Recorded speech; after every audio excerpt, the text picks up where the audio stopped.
कामरान खान ने हुकूमत पर तनकीद के निश्तर चला दिए। हुकूमत को अवाम की फिक्र नहीं। कामरान खान ने ट्वीट किया कि कल पाकिस्तान की पूरी तारीख का अजीब दिलखराश दिन था। एक जानिब पूरी हुकूमत पीडीएम लीडरशिप सर जोड़ के बैठी कि सुप्रीम कोर्ट को कैसे जेर किया जाए, किसी सूरत इलेक्शन ना हो। कल ही सरकारी अदादोशुमार ने कंफर्म कर दिया, पाकिस्तान की 75 साल तारीख में कभी ऐसी महंगाई न हुई थी, पाकिस्तान पर ऐसी आफत कभी न टूटी थी। सिर्फ मार्च के महीने में 20 गरीब मुफलिस पाकिस्तानियों की आटा लूटते हुए जाने गयी। सैकड़ों आटा लूटते हुए हाथ पैर तुड़वा बैठे। इस लीडरशिप को यहाँ भी और वहाँ भी जवाब देना होगा। तो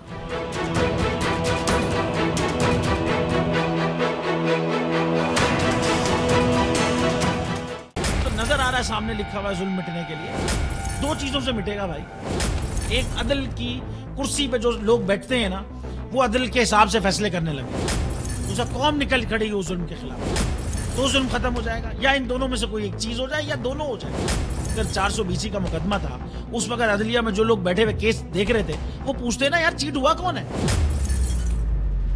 जब उनको दिखता कोई चीट नहीं हुआ, केस खत्म कर देते। तो जालिम जुल्म कर ही नहीं पाता।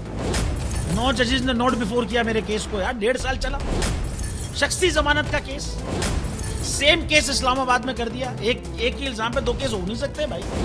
मतलब 60 दिन का वक्त होता है। 102 दिन के बाद मैं जीत गया, केस बरी हो गया। 102 दिन के बाद अपील फाइल की, एक्सेप्ट कर ली। नहीं करते ना एक्सेप्ट, खत्म हो जाता ना जुल्म यार। भरी अदालत में मुझे बरी कर दिया, फिर पता नहीं क्या हुआ 2.5 घंटे बाद का नोट बिफोर। मैं नहीं सुनता ये केस, खड़े रहते अपने फैसले पे, मिट जाता जुल्म। अल्लाह ताला ने बिठाया इस कुर्सी, इन कुर्सियों पे इनको यार, ये अल्लाह ताला की तरफ से फैसले करने हैं। तो या तो ये फैसले आएंगे, जुल्म मिट जाएगा, या कौम खड़ी हो जाएगी जुल्म के खिलाफ।